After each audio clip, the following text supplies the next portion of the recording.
오늘은 성도로서 어떤 삶을 살아가야 하는가라는 제목으로 함께 은혜를 나누고자 합니다. 앞으로 몇 주간 이 성도로 어떻게 삶을 살아가야 하는가, 이거를 이제 베드로전서 말씀을 가지고 시리즈 말씀을 전하고자 합니다. 오늘은 그거의 서론에 해당하는 부분입니다. 오늘날 한국교회 성도 중 특히 장로교 전통 안에 있는 성도들은 예수 그리스도의 보혈의 공로로 말미암아 구원을 받는다는 이 사실을 많이 들어 잘 알고 있습니다. 또 그 부분을 집중적으로 우리 장로교단은 강조하기도 합니다. 이러한 믿음에 근거하여 신앙 고백을 하며 자신은 구원받은 자임을 사람들은 고백하곤 합니다. 많은 경우 그리스도의 보혈 공로로 받은 구원은 강조하지만 그 구원의 열매로 나타나야 할 성화된 삶에는 그만큼 관심을 두지 않거나 그렇게 성화된 삶의 모습을 잘 드러내지 않는 경우가 많습니다. 이는 단순히 개인의 나태함이나 경건 생활의 부족함을 넘어 교회 공동체와 신앙생활 가운데 성화에 대한 균형 잡힌 이해와 실천이 부족했음을 반영하는 문제입니다. 이 문제를 더 깊이 이해하기 위해서는 우리는 현대 기독 윤리학자 스탠리 하우어워스의 덕윤리 관련된 개념과 그리고 개혁파 전통에서 말하는 점진적 성화의 개념을 비교해서 알아볼 필요가 있습니다. 하우어워스는 기독교 윤리를 단지 법이나 규칙을 지키는 것이 아니라 그리스도의 복음을 따르는 삶 속에서 형성되는 덕의 문제로 이해했습니다. 다른 말로 하면 구원받은 그리스도인들은 모두 덕스러워야 한다는 겁니다. 자, 구원받은 성도들은 어떻게 되어야 한다고요? 덕스러워야 한다. 덕을 끼쳐야 한다는 겁니다. 그리스도인들은 덕을 갖추고 있어야 하고 덕스러운 삶을 살아야 한다는 겁니다. 하우어워스는 덕스러움을 단번에 얻어지는 것이 아니라 교회 공동체 안에서 반복되는 훈련과 실천, 이렇게 모인 성도들의 삶의 교제 속에서 점진적으로 형성되는 성품으로 보았습니다. 하우어워스에게 있어 교회는 단지 설교를 듣고 예배를 드리는 곳이 아니라 신자들이 예수 그리스도의 삶을 따르도록 도와주는 도덕적 훈련의 공간으로 보았습니다. 교회 공동체 안에서 우리는 인내, 용기, 충실, 진실, 겸손함 등의 성품들을 배워가며 그리스도께서 원하시는 인격으로 자라간다는 겁니다. 방금 나열한 이와 같은 성령의 열매들은 공동체 내에 있지 않으면 맺기 어려운 열매라 할 수 있습니다. 왜냐하면 홀로 신앙생활할 때 어떤 부분에 인내할 게 있으며 어떤 부분에 용기를 낼 게 있으며 어떤 부분에 진실하며 겸손함을 나타내겠습니까? 여러 죄인들과 여러 부족한 자들이 함께 모여있는 이곳에서 서로 부딪히기도 하고 서로 다듬어지기도 하고 서로 용납하기도 하고 용서하기도 하며 이 안에서 서로 사랑하며 여러 가지 이와 같은 주의 성품을 배워간다는 겁니다. 개혁파 신학에서 성화는 성령께서 주도하시는 구속사역의 일환으로 이해하고 있습니다. 구원받은 신자는 여전히 존재하는 죄성과 싸우지만 성령께서 말씀과 은혜의 수단인 예배, 기도, 성례를 통해 지속적으로 성도를 거룩하게 만드신다는 겁니다. 이를 점진적 성화라고 부르며 성화는 점진적으로 하나님의 은혜 속에서 가능하다고 고백합니다. 그러나 동시에 개혁파 신학은 신자가 성령의 역사에 자발적으로 협력하며 순종해야 한다는 사실도 매우 강조합니다. 웨스트민스터 신앙고백서는 신자는 성화를 위해 열심히 힘써야 하며 은혜의 수단을 사용해야 한다고 말합니다. 자, 다시요. 웨스트민스터 신앙고백서는 신자는 성화를 위해 어떻게 해야 된다고요? 열심히 힘써야 하며 은혜의 수단을 사용해야 한다고 말합니다. 다시 말해 성도들은 성화되기 위해 말씀에 순종하는 삶을 위해 애쓰고 수고하고 노력해야 하며 은혜의 수단인 말씀과 기도와 성례를 성화를 위해 나아가는 수단으로 적극적으로 사용해야 한다는 말입니다. 그래서 우리는 성화되기 위해 말씀과 기도에 힘써야 하며 거룩한 마음으로 성찬에 참여해야 하고 말씀으로 오늘 하루 살기 위해 몸부림치며 애써야 한다는 겁니다. 성화는 은혜의 결과이지만 우리는 그 은혜에 대한 순종의 실천 책임을 함께 지고 있다는 사실입니다. 그래서 구원받은 성도는 성화를 위해 열심을 다해 힘쓰는 자라는 사실입니다. 그래서 그가 구원받았다라는 것은 그가 성화를 위해 얼마나 열심을 내는가, 이걸 보면 알 수 있다는 겁니다. 하우어워스와 개혁파 신학은 모두 성품의 변화가 단번에 일어나지 않고 점진적인 훈련과 과정을 통해 나타난다는 점에 있어서 공통점을 가집니다. 그러나 그 변화의 중심 원천은 다소 관점의 차이가 있습니다. 하우어워스는 복음의 공동체 속에서 함께 있는 여정, 그리고 반복 훈련을 강조하여 인간의 참여를 중심에 놓는 반면에, 개혁파는 성령의 주권적 사역과 말씀의 권위를 중심으로 성화를 설명합니다. 물론 하우어스가 말하는 덕스러움과 개혁파 신학에서 말하는 성화는, 성화의 출발점은 모두 예수 그리스도의 구원으로부터 시작합니다. 하우어워스는 덕 훈련과 반복적 습관으로 덕스러움이 형성된다고 보지만, 성화로는 죄 죽임과 은혜의 수단인 말씀과 기도와 성례를 통해 나타난다고 보죠. 강조의 방향성을 있어서 하우어워스는 윤리적 형성과 공동체적 삶을 강조하고, 성화로는 하나님 중심의 거룩과 순종을 강조합니다. 우리의 역할에 대해서 하우어워스는 능동적 참여와 훈련을 강조하며, 성화로는 순종과 협력으로, 여기서 말하는 협력은 성령께 대한 반응을 말합니다. 한국교회는 오랫동안 구원의 확신과 복음의 선언을 강조하면서도 성도의 삶에 나타나야 할 성화의 실제와 과정을 세밀하게 가르치거나 훈련하는 데 미진했던 것이 사실입니다. 그 결과 구원은 받은 것 같은데 삶은 제자리 걸음인 멈춤 성화 현상이 나타난다는 거죠. 만일 신앙생활의 연수가 차곡차곡 쌓임에도 불구하고 삶 속에서 성화의 열매나 변화가 나타나고 있지 않다면 자기 자신이 받았다고 생각하는 구원에 대해 다시 점검해 볼 필요가 있다는 겁니다. 성화 없는 구원은 성경이 말하고 있지 않습니다. 성화 없는 구원은 어디서 말하고 있지 않다고요? 성경이 말하고 있지 않아요.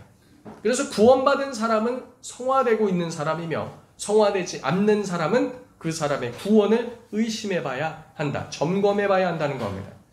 웨스트민스터 신앙고백서는 성화가 전혀 없는 사람은 참된 신자일 수 없다는 것을 함축하고 있습니다.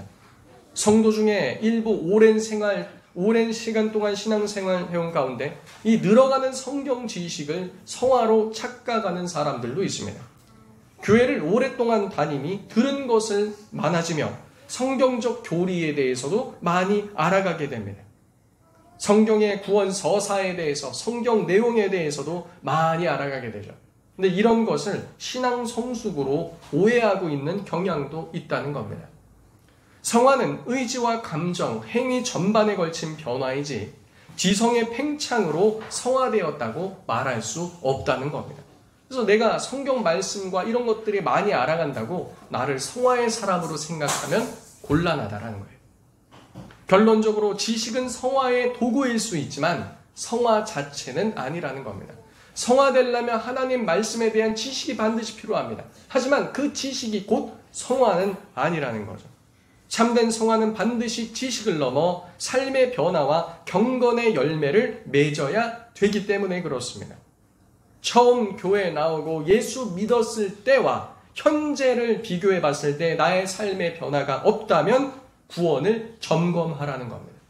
이거는 심판에 관련된 말씀이 아니라 우리를 살리기 위한 하나님의 기회입니다. 그래서 나의 삶을 봤을 때 변화가 없다? 하나님 말씀으로 인해서 거룩해지는 삶이 없다?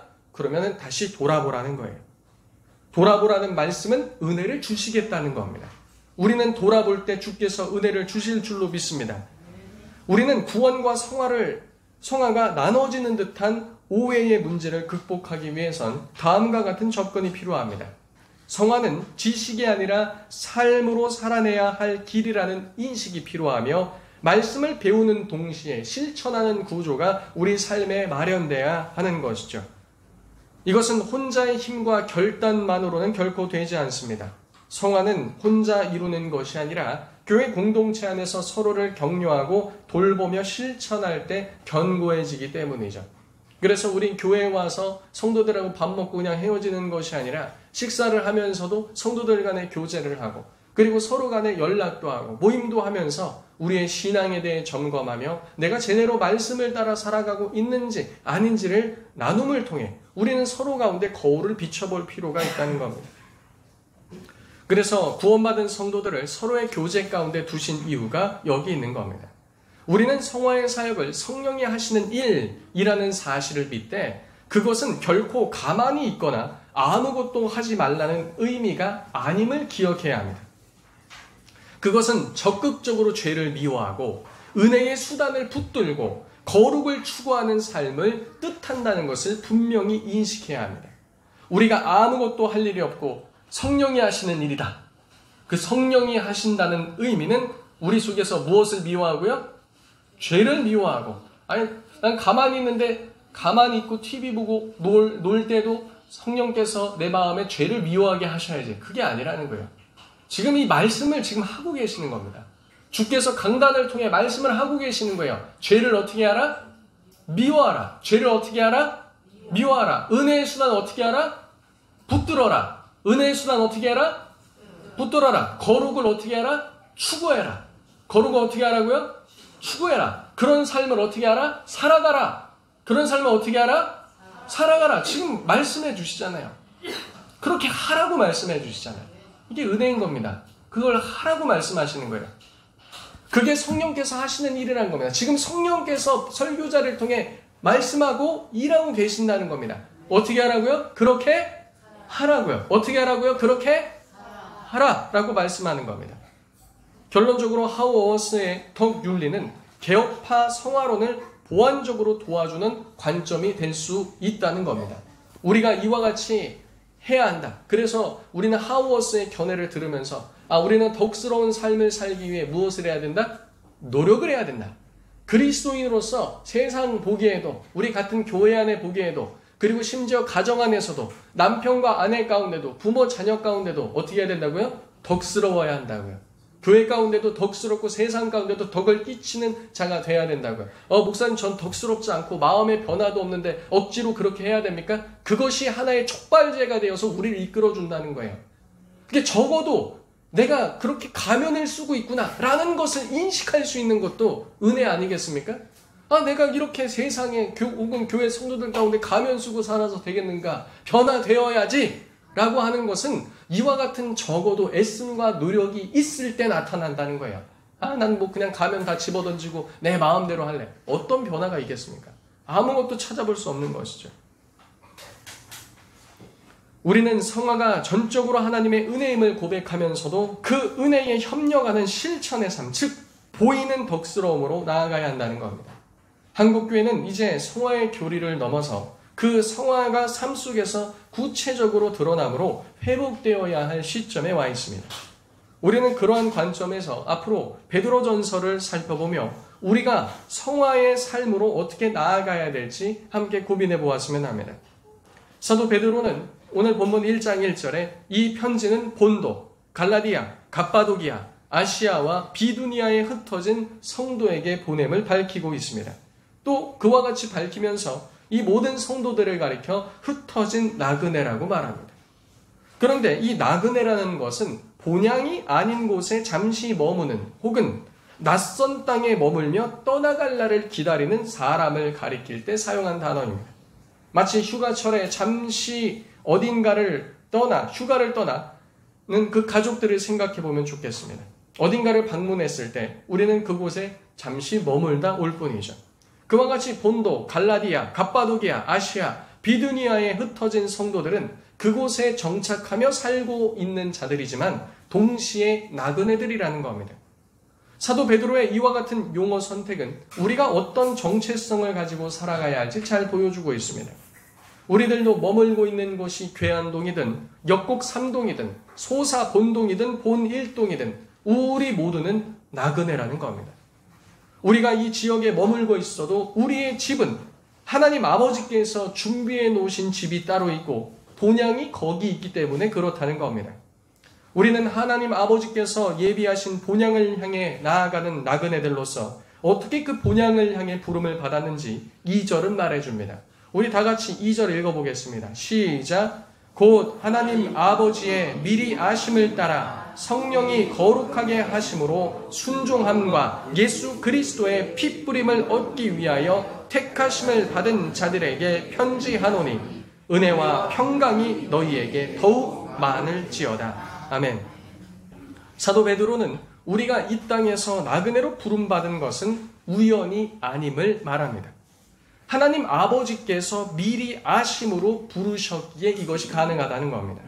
여기서 미리 아셨다라는 것은 어떤 사람을 단지 미리 보신 것이 아니라 사람들을 인격적으로 사랑하시고 그들과 관계 맺기로 작정하셨다는 말입니다. 그 미리 아심은 우리의 행위로 인함이 아니요 우리의 어떠함 때문도 아니요 전적인 하나님의 지혜롭고 완전하시고 거룩하신 뜻 가운데 그렇게 되었다는 겁니다. 하나님 아버지의 뜻에 따라 우리를 거룩하게 하신 분은 성령 하나님이십니다. 성령이 거룩해 하심으로 라는 표현은 우리도 구원을 받아 하나님의 거룩하심에 참여하게 되었다는 겁니다. 거룩은 사람의 노력이 아닌 성령께서 하시는 역사인데 그럼 그 거룩이 무엇인지 이것부터 생각해 봐야 합니다. 거룩이라는 것은 구별됨과 분리됨을 뜻하고 있습니다. 이것은 하나님과 피조물을 나눌 때 사용되는 것으로 하나님께서는 모든 피조물과 완전히 구별되시며 지극히 높으시고 위대하신 우리의 창조주라는 겁니다. 하나님은 창조주시며 우린 무엇이죠? 피조물입니다. 도저히 그분 앞에 나아갈 수도 그곳을 갈 수도 건널 수도 없는 것이죠. 또 이것은 하나님의 모든 성품과 하나님의 존재 전체를 아우르는 기본 개념으로 존재론적으로 오직 하나님께만 적용할 수 있는 것이 바로 거룩이라는 겁니다. 그러니까 거룩은 사람에게 속한 게 아닙니다. 오직 누구에게만 속한 겁니까? 원래는 하나님께만 속한 겁니다. 하나님께서는 그의 지혜, 선하심, 공의로우심 뿐 아니라 죄를 미워하시며 죄로부터 철저히 분리되어 계시며 완전히 순결하시며 완전하신 하나님이십니다. 제가 방금 나열한 이와 같은 모든 것들은 실상 우리들하고는 전혀 상관없는 것들입니다. 우리는 지혜롭지도 않고 선하지도 않으며 공의롭지도 않고 죄 가운데 그리고 죄 안에 그리고 죄를 사랑하던 죄인들이었습니다. 그럼에도 하나님께서는 우리에게 구원을 베푸사 우리로 하여금 하나님께만 속해 있던 그 거룩하심에 참여하게 우리를 부르셨다는 겁니다. 그분의 그와 같은 거룩하심을 우리에게 허락하신다는 것은 우리 안에 하나님의 성품이 드러나게 하신다는 겁니다. 무엇을 위해 그와 같이 하나님의 성품이 드러나게 하시는가? 그것은 바로 뒤 이어나오는 2절에 답을 해줍니다. 순종함과 예수 그리스도의 핏부림을 얻기 위해서 이것을 이렇게 이루셨다는 거죠. 이 말은 예수 그리스도에 대하여 순종하기 위하여 그리고 그분의 피로 뿌림을 받기 위하여 라는 말입니다. 예수 그리스도에 대한 순종함이란 구원을 받은 성도들은 말씀을 지킴으로 그 순종함을 통해 하나님의 거룩함을 나타낸다는 겁니다. 예수님은 하나님 말씀 그 자체이시며 본체이십니다. 그분이 이 땅에 와서 무엇을 드러내셨죠? 아버지 하나님의 뜻에 순종함으로 말미암아 하나님의 뜻과 영광과 거룩을 나타내셨습니다. 그와 같이 우리도 성령으로 말미암아 거룩화된 우리들이 예수 그리스도의 말씀에 순종함으로 나아갈 때 무엇이 나타납니까? 말씀이 육신이 되어 나타나듯이 예수 그리스도의 말씀이 우리의 삶과 모든 것 가운데 나타나게 될 줄로 믿습니다. 예수님은 누구의 본체이시고 누구의 형상이십니까? 아버지의 본체이고 아버지의 형상이십니다. 예수님이 그것을 보여주셨어요. 그럼 우리는 그분의 말씀대로 쫓아 살 때 우리 속에 동시에 무엇이 드러납니까? 아버지의 형상과 아버지의 영광과 그 거룩이 드러나는 거예요. 우리의 것은 아니지만 우리가 순종할 때 그와 같이 하나님의 것이 드러난다는 겁니다. 그것을 위해서 우리를 부르셨다는 거죠. 하나님은 우리에게 자신의 율법을 주셨습니다. 율법은 하나님의 뜻이며 성경은 이것을 거룩한 것이라고 말합니다. 그 하나님의 뜻을 지킴은 하나님의 성품이 반영된 것이며 즉 하나님의 거룩이 반영된 말씀이 우리 속에 나타남을 말합니다. 우리 삶에 말씀이 나타남이 하나님의 거룩함이 우리 속에 나타난다는 뜻입니다. 예수님은 말씀 자체셨고 하나님께 순종함으로 하나님의 뜻과 계획이 예수님 안에 충만히 드러나셨습니다. 그와 마찬가지로 미리 아신 자들에게 성령의 거룩해 하심으로 예수 안에서 순종함을 통해 이것이 반복적으로 나타나게 우리를 부르셨다는 겁니다. 이것이 바로 하나님께 영광을 돌리는 삶입니다. 하나님께 영광 돌리는 삶은 이전에도 말씀드린 바와 같이 어떤 유명한 사람이 되어서 마이크 잡고 하나님께 영광 돌립니다. 이게 영광 돌리는 삶이 아니에요. 물론 그것도 그의 진실된 삶이 유지되고 있었다면 그걸 통해서 영광을 받으시겠죠. 하지만 우리가 드리는 삶의 순간의 모든 영광 돌림은 바로 우리의 순종에 나타나고 있다는 겁니다. 삶 속에서 나타나는 말씀의 순종함을 통해 하나님의 거룩하심이 우리의 삶에 드러날 때 하나님은 영광 받으신다는 겁니다. 또한 본문은 예수 그리스도의 핏부림을 얻기 위하여라고 말하죠. 이는 단순히 예수 그리스도의 피로 죄사함 받고 정결케 되는 것만 의미하는 것이 아니라 그 정결한 삶이 지속적으로 유지되는 상태를 말합니다. 이거 매우 중요합니다. 예수 그리스도의 핏부림이라는 것은 핏부림으로 정결케 되는 것으로 끝나는 것이 아니라 그 정결한 삶이 어떻게 되는 거라고요? 유지되는 것. 그 정결한 삶이 어떻게 되는 거라고요? 유지되는 것. 이것을 위해서 우리에게 피를 뿌리셨다는 겁니다. 다시 말해 그리스도 예수로 말미암아 정결한 삶, 곧 죄를 미워하고 말씀이 삶에서 드러나며 살아가는 삶, 이것이 바로 예수 그리스도의 핏부림을 받은 자의 삶이라는 겁니다. 그러므로 성도님들, 우리는 예수를 믿음으로 구원받았으므로 끝나는 것이 아니라 구원받았다는 것은 이제 구원을 베푸신 분께 순종하며 그 피로 정결케 됨이 우리 삶 가운데 지속적으로 나타남을 보인다는 겁니다. 이것이 바로 성령으로 거룩한 자 된 삶의 모습이라는 거죠. 나는 구원받았지만 성화는 나중에 이루겠다라는 생각을 하고 계신 분 혹 있으실지 모르겠습니다. 구원을 받았지만 나는 말씀대로 순종하며 거룩해진 삶 나중에 하겠다. 이것은 자기 입으로 나는 아직 구원받지 못했다라는 것을 시인하는 겁니다. 사실상 구원과 상관없는 자라는 삶을 고백하는 거죠. 성경이 말하는 순종은 단순히 말을 잘 듣겠다는 것이 아니라 예수 그리스도를 주로 인정하고 따르는 삶의 방향성을 말하고 있는 겁니다. 이것은 구원의 결과이자 구속의 언약에 대한 응답입니다. 구원의 결과이자 그 구속의 응답은 무엇이라고요? 구속 언약의 응답은 예수님이 우리 삶에 누가 되신다? 왕이 되신다는 거예요. 왕이 되시기 때문에 그 삶을, 그 명령을 따라 사는 거죠. 그 명령을 따라 살아갈 때 그분의 영광이 우리의 삶을 통해서 말씀이 육신이 되어 나타나는 삶을 통해 드러난다는 겁니다. 또 그리스도의 피로 정결케 된 자들은 계속해서 예수를 따르는 삶, 곧 성화의 삶을 살아간다는 것을 내포하고 있습니다. 삶 속에 그리스도를 향한 삶의 방향성이 없고 점진적인 성화가 일어나지 않는다면 구원과 상관없이 종교 생활하는 것에 불과할 수 있다는 겁니다. 보통 자녀 세대들이 많이 그렇죠. 아주 어릴 적부터 교회를 나와지만 언제 거듭납니까? 초등학교 고학년 때 거듭날 수도 있고 중고등학교 때 될 수도 있고 대학 청년부가 돼서 될 수도 있고 아니면 나중에 느지막하게 30, 40대가 되어서도 거듭날 수 있다는 거예요. 그럼 이전까지는 신앙생활을 안 했나요? 신앙생활을 했어요. 근데 거듭나지 못했다는 겁니다. 그러니까 우리가 이 안에서 종교생활도 얼마든지 할 수 있다는 거예요. 우리 어린아이들 중에 저도 여기 와서도 많이 봤어요. 이렇게 보면 여름 수련회 때 기도하면서 또 말씀 들으면서 예수님을 봤다, 예수님을 만났다, 어땠다. 그런 친구들 다 어디 있습니까? 교회 안에 있습니까? 아니에요. 교회를 떠났어요. 그 구원받은 것이 아니에요. 하나님의 은혜의 손길이 뻗쳐졌을 수는 있으나 아직 그 때가 되지 않았거나 아니면 그들은 그 은혜를 받지 못했다는 겁니다. 그 은혜와 상관없는 외인일 수도 있다는 거예요.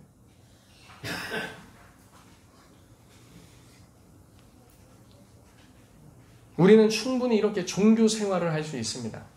하나님께 구원을 얻고자 하는 것은 하나님께서 나에게 구원을 주시면 내가 받고 아니면 말겠지. 지옥의 형벌을 눈으로 보면요. 절대 그런 말이 나올 수 없습니다. 제가 이전에도 한번 얘기했죠. 지금도 신앙생활 잘하고 있는 아는 지인분이 있습니다.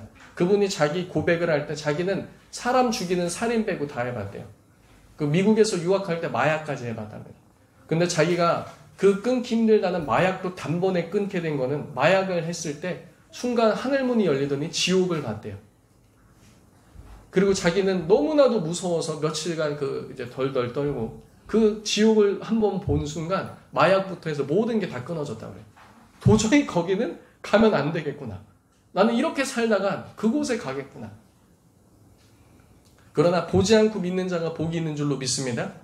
지금 그 은혜를 주실 때 이 말씀을 통해 말씀하시잖아요. 그와 같은 영원한 멸망 가운데 우리를 건져주실 은혜는 오직 하나님께만 있는 줄로 믿습니다. 그럼 그분께 우리는 납작 엎드려서 그 구원의 은혜를 간구하고 간청하는 입장이 돼야 되는 겁니다. 구원을 주시면 받고 믿게 하시면 내가 믿겠다? 그런 교만한 자에겐 은혜를 주시지 않습니다. 우리는 예수님께서 어떻게 순종하셨는지 보며 그분의 본을 따라가야 합니다. 예수님께서 우리가 회복되어야 할 모습이 어떤 모습인지 그의 삶을 통해 보이셨습니다. 요한복음 4장 34절에 내 양식은 나를 보내신 이의 뜻을 행하며 그의 일을 온전히 이루는 것이니라 라고 말합니다. 또 히브리서 5장 8절에 그가 아들이시면서 받으신 고난으로 순종함을 배워 라고 말하죠. 예수님께서 원하셨던 그 양식은 날마다 아버지의 뜻을 행하며 온전히 이루는 것이었으며 예수님께서 고난을 받으셨던 것도 그것을 통해 고난받는 자가 어떠한 순종을 이루어야 하는지도 그 상황 속에 보이셨다는 겁니다. 우리 성도들 가운데도 우리 성도님들의 삶 가운데도 때로는 고난이 있을 수도 있습니다. 근데 그것을 통해서 무엇을 배워야 한다고요? 우리도 순종하는 것을 배워야 한다고요. 고난 가운데도 그리스도께서 어떻게 순종하셨는지를 배우며 우리는 그것을 삶으로 나타내는 자가 되어야 한다고요. 근데 고난을 받는데도 순종함이 없다? 성경은 그것을 가리켜 그에게 징벌이라고 말합니다. 무엇이라고 말한다고요? 징벌. 그가 잘못해서 받는 징벌이라는 거예요. 만약 그가 잘못해서 받지 않는 것이라면 어떻게 됩니까? 그는 순전한 고로 주 앞에 계속해서 구원함을 간청하며 그의 삶 속에서 일하시는 하나님의 역사하심을 결국 보게 될 것입니다. 그래서 우리는 이런 모습이든 저런 모습이든 그 모든 모습을 통해 무엇을 배워야 합니까? 예수께 순종하는 것을 배워야 한다는 거죠. 빌립보서 2장 8절에 죽기까지 복종하셨으니 곧 십자가에서 죽으심이라 라고도 말합니다. 예수님의 십자가 사건은 단지 그에게 처참한 죽음만을 말하는 것이 아니라 이후의 부활의 영광과 모든 권세가 그 발 앞에 엎드리는 그 영광까지 말하고 있다는 겁니다. 자신의 순종을 통해 아버지의 온전하신 뜻을 이루며 고난 가운데서도 아버지의 뜻에 순종하는 법을 어떻게 하는지, 어떻게 나타내는지 우리에게 보여주셨습니다. 우리에게 말씀으로만 하라 하신 것이 아니라 친히 삶으로 가르치셨으며 죽기까지 순종함으로 아버지께 영광을 드리셨다는 겁니다. 그러니까 예수님께서는 완전한 사람의 모습을 보이셨어요. 사람으로서 어떠한 모습으로서 아버지께 나아가야 하는가. 예수님께서는 완전한 하나님이시며 완전한 의인이시기 때문에 고난받을 필요가 있으셨습니까? 없으셨습니까? 없으셨어요. 근데 마치 군대 가면은 숙달된 조교가 무엇을 보여줍니까? 험지를 통과하면서 그 모든 것을 숙달된 조교로서 다 보여줘요. 왜 하는 거죠? 그 조교는 그런 걸 할 필요가 없습니다. 이미 숙달자이기 때문에. 근데 뭐 하는 겁니까? 그렇게 하라고 보여주는 거예요. 예수님께서 고난받으실 필요가 없으셨죠. 왜 보여주셨습니까? 일부 그 목적 중에 하나가 그러실 필요가 없음에도 불구하고 우리로 하여금 그것을 보고 친히 그렇게 하도록 보여주신 겁니다. 예수님의 순종은 단순한 행동이 아니라 아버지의 뜻을 이루고 거룩하심을 드러내는 모습이었음을 알 수 있습니다. 우리도 마찬가지입니다. 우리는 예수님의 완전한 순종의 사역으로 구원을 받은 자이며 동시에 그 예수의 길을 따라 살도록 부름을 받은 자들입니다. 베드로전서 2장 21절엔 이렇게 말합니다. 그리스도께서 너희를 위하여 고난을 받으사 너희에게 본을 끼쳐 그 자취를 따라오게 하셨느니라. 그 자취를 어떻게 하게 하셨다고요? 따라오게 하셨다고요. 우리로 하여금 누구를 따르게 하셨다? 예수님의 자취를 따라오도록 이 모든 것을 하셨다고 말합니다. 예수님이 아버지께 순종함으로 아버지의 거룩과 영광을 드러내셨듯 우리도 예수님께 순종함으로 우리 안에 하나님의 거룩을 실현하는 자가 되어야 할 줄로 믿습니다. 예수님의 피는 우리를 결정적으로 정결하게 했지만 우리는 이제 이 피에 합당한 삶의 순종으로 나아가야 한다는 겁니다. 이와 같이 부름을 받은 자들에게 사도 베드로는 은혜와 평강이 너희에게 더욱 많을지어다라고 말합니다. 오늘 이 아침에 주 예수를 믿어 거룩하심으로 주 예수를 삶의 주인으로 모시고 그분의 말씀에 따라 순종함으로 핏부림을 얻기 위하여 택하심을 입은 모든 성도 여러분, 당시 본도, 갈라디아, 갑바도기아, 그리고 아시아와 비두니아에 흩어진 성도들과 동일한 은혜가 넘치시는 여러분들 되시길 예수님의 이름으로 축복합니다.